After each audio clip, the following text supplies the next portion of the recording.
Today we are going to be looking at Russia's economy. You already read for today the section on Russia's economy and had the summary sheet from yesterday, so please take out your notebooks.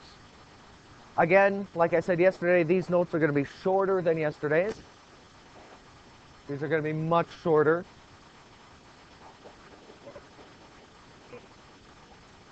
It all depends on how big you write. So, Russia's economy, and this picture that I'm showing you here is actually a picture from one of the underground malls in Moscow. This is underground. Remember in Ukraine I showed you pictures of the domed glass at ground level? This is what those malls look like underground. This is like the third level below. And this is a clothing store, Jus d'Orange. I don't know anything about it. It means orange juice, but it's a clothing store. If you think about it, sometimes our store names really don't describe what you can buy there. Old Navy. That doesn't say clothing to me. That says boats, used military equipment. And it's actually in French, Jus d'Orange, so it must be a French company that's there. So, we're going to look at Russia's economy. And we're going to look at Russia's economy after 1991. Why? What happens in 91? Doug. It was part of the Soviet Union until 1991, and then after 91, it is Russia again. Now, during the Soviet Union, the Union of Soviet Socialist Republics, what was the goal? What did they try to do? What did the government try to do before 91? When it was the Soviet Union, what did it try to do? You might even think of the word that starts with a C as a review. Laura? Okay, they tried to follow the ideas of communism, which had the goal of trying to make everybody equal. How did they attempt to do that? What was their strategy? How did they attempt to make everyone equal? This is a review from yesterday, people. And I'm reviewing because it is important to understand today's economy. Sammy.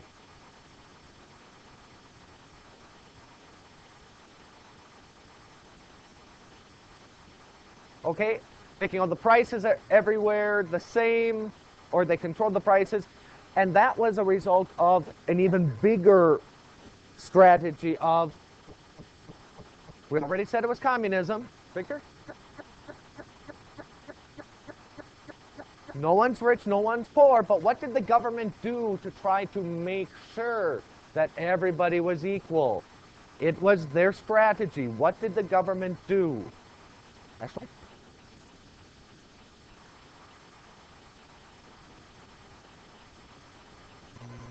It's in there. It's in there with setting prices and setting wages. Yes, exactly right. Good, Logan. The government controlled all the businesses. That is how they attempted to make everybody equal, by controlling all the businesses. Well, then you have a problem after 1991. Because there are some difficult changes that they have to go through. Because if you're no longer communist, and the government owns all these businesses, what's the government going to have to try to do? Sell them, exactly right. But wait a minute. If nobody's rich, nobody's poor, who's going to buy them? Who can buy them? Who can afford to buy them? The government has to try to sell these factories, all these businesses. But if there's no rich, no poor, who's going to buy It's a major problem that they went through. Now, there were some people that had money, even during the communist period. Those tended to be people who had connections. They knew somebody in the government, and so they got a little extra. They worked high up in the government, so they would take a little bigger chunk for themselves. The rest of the people wouldn't know that. But eventually they did, because it was obvious when they're driving big fancy cars and everybody else is driving real tiny, not very well running cars. So after 1991, those people that had those connections got even richer than they were before. Some of those are the former communist officials, the people that worked in the government at the higher levels. Think about it like this. The government says, okay, we need to sell this factory. Oh, there's nobody around that'll buy it. I step up and I say, I'll buy it if you lower the price. Or maybe, hey, George, we're friends, right? And you're selling that factory from the government? I'll give you $5,000 for it. So, my friend makes sure that the price is really low. And so I get this entire factory for $5,000. Is that a good deal? Oh, yeah, it's a good deal. Now I have a factory that I make things and sell it, and I can set the prices myself because I run the factory. It's private.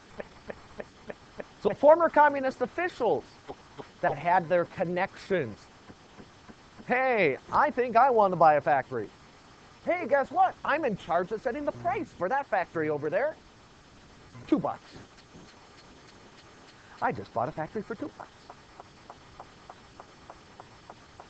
Now I can make profits.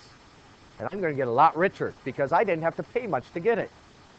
Are the regular, ordinary people getting these factories and businesses? No, why not?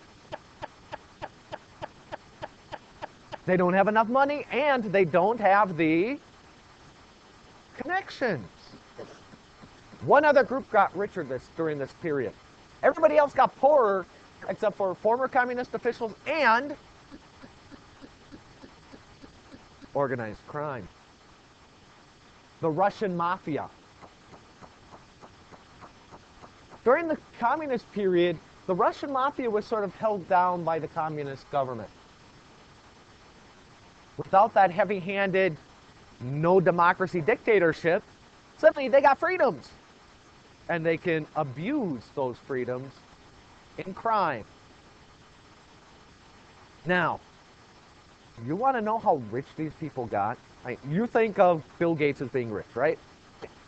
You think of Brad Pitt and Angelina Jolie as being rich. Here is an example of how rich those with connections got. It's a car. It's a real car. It is a diamond-encrusted car.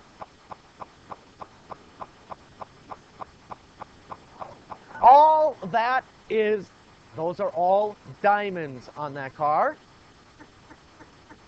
Somebody has enough wealth to spend for all those diamonds, plus not worry if somebody comes along and rips some of them off the car. You totally do it and then you might get shot because most likely they have bodyguards around there. But this is just an example of how rich people got. Incredibly rich. Insanely rich.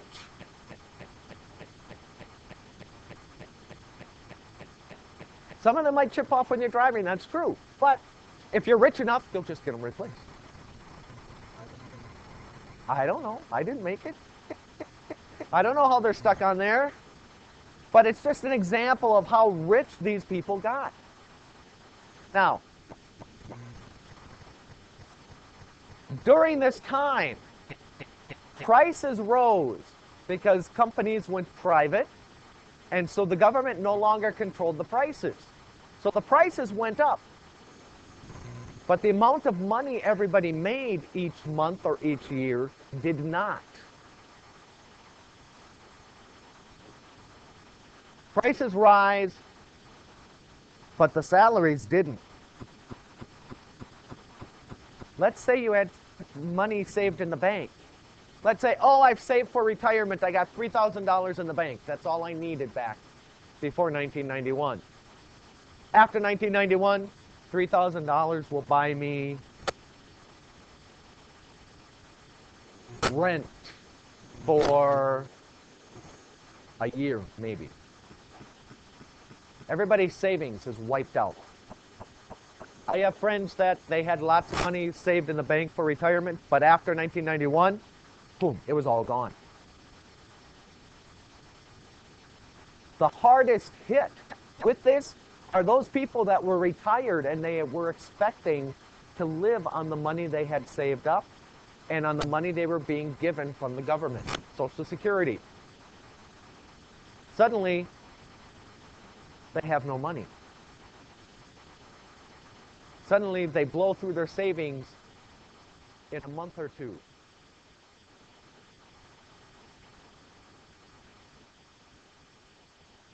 It is not uncommon for elderly people to end up living with their families. Oftentimes that is the case anyway, where they will live with their children and their grandchildren. But people that had planned on retirement suddenly can't. People that could afford housing before suddenly are homeless. There is unemployment. Hardest hit are the elderly because they had their savings, and then when prices went up, their savings would not last as long as they planned. Russia is a poor country. Russia is a poor country. The average salary in Russia. Anybody know what it is in the United States? An approximate? I want salary, so how much in a year? If you make, I make about $35,000, $38,000 a year. A lot of your parents are probably in that same category, maybe a little more. In Russia, you make $7,680 a year. A year. That's the average salary in Russia. Now, if you are a retired person on Social Security, you get a whopping $166 a month. If any of you have a calculator, you could calculate how much that is a year. To compare to the average salary. Isn't right? $166 a month. How much is that in a year?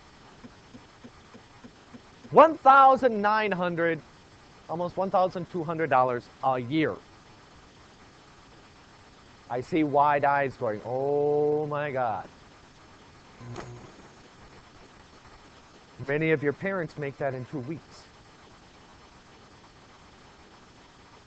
Now, let's look at the costs involved in living. A one-bedroom apartment, which most Russians live in one-bedroom apartments. Depending on where you live, it's about $150 to $1,000 a month. Between $150 and $1,000 a month. Ooh. Those retired people. If they were in the cheapest apartment, they could afford it and have $16 left to spend on other things for the month.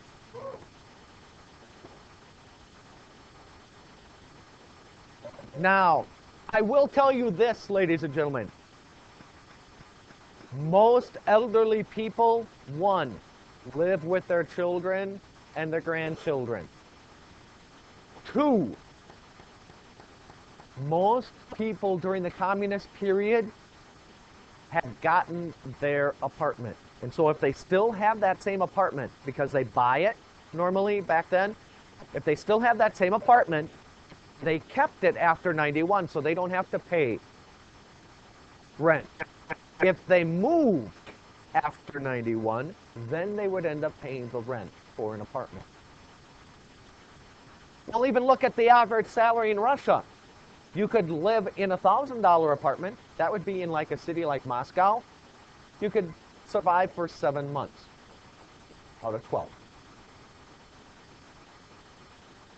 Now, let's take a loaf of bread. Loaf of bread is $1.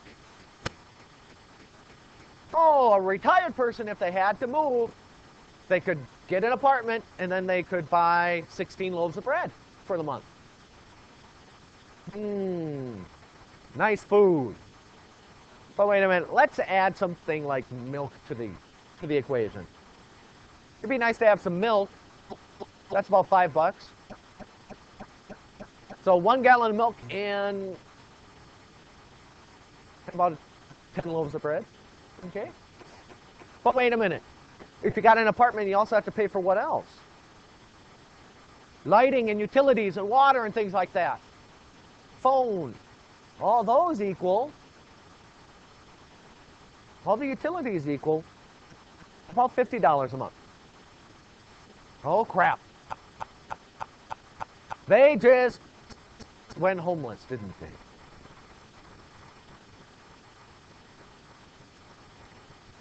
This is not including anything extra, like meat.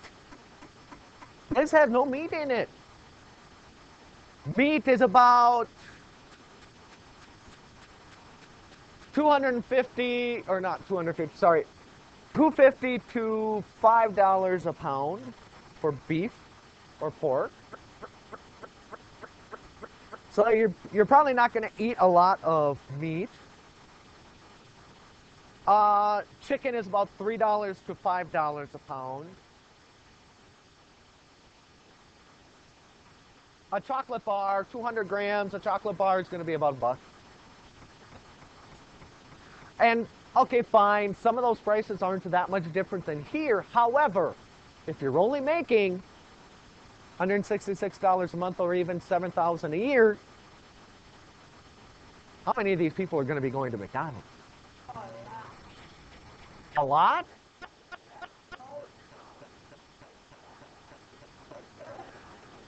One, they don't have the dollar menu. Two,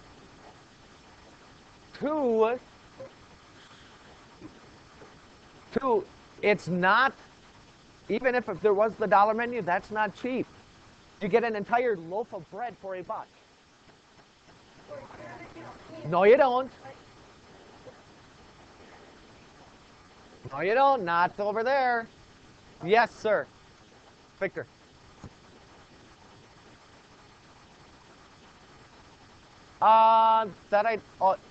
Yeah.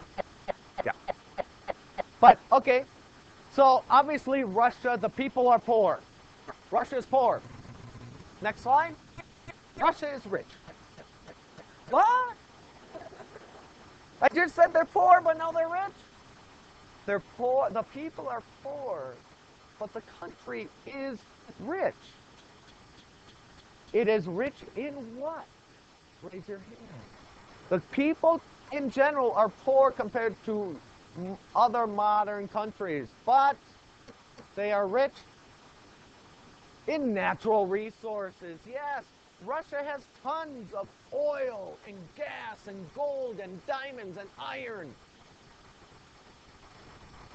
Russia is rich in natural resources. Russia has probably the world's largest supply of diamonds. They tend not to be big, they tend to be very small. But Russia is rich. Russia is second in the world in terms of amount of oil after Saudi Arabia. Saudi Arabia is first, Russia is second. Where are all of these natural resources located, though? What region of the country? What region of the country east of the Ural Mountains? East of the Ural Mountains. That would be Siberia. It's in Siberia. And because they are in Siberia, they're very difficult to get at.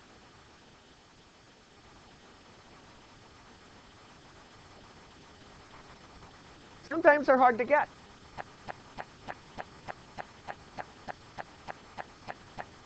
Why are they hard to get? There are two reasons. One has to do with people. I'll give you that hint. One has to do with people. Does? Yeah, the region is very unpopulated, very underdeveloped. All the natural resources are far away from population centers. The main bulk of the population is west of the Urals.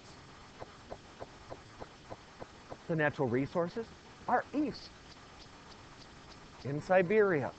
That's one reason. The other reason we also learned about yesterday, something that you know about Siberia.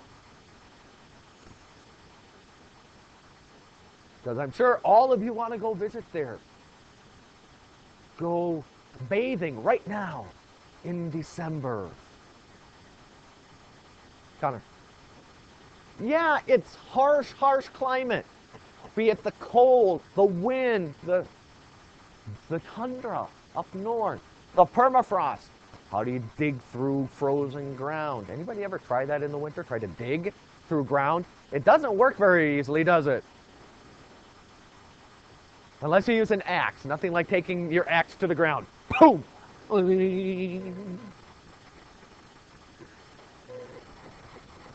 So Russia is poor, but Russia is also rich. It's poor, its people are poor, but the country is rich in natural resources, but they're too far away from population centers. They're hiding in Siberia. In terms of industries in Russia, and this is the last slide, by the way, there are three.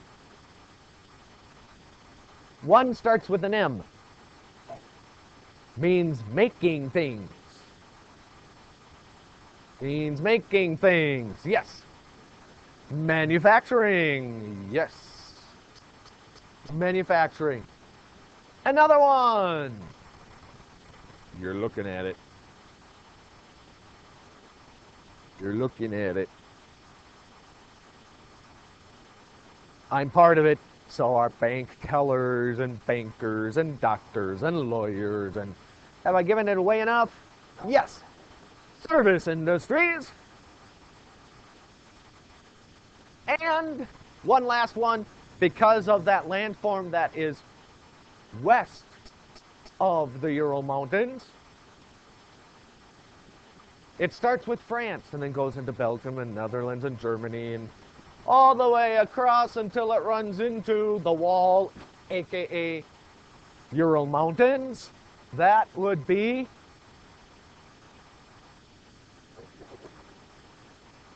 and so what is a major industry in Russia as a result of the North European Plain? Oh, I'm disappointed. Yes.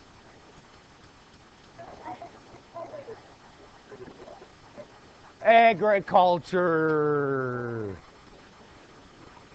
Agriculture, yes.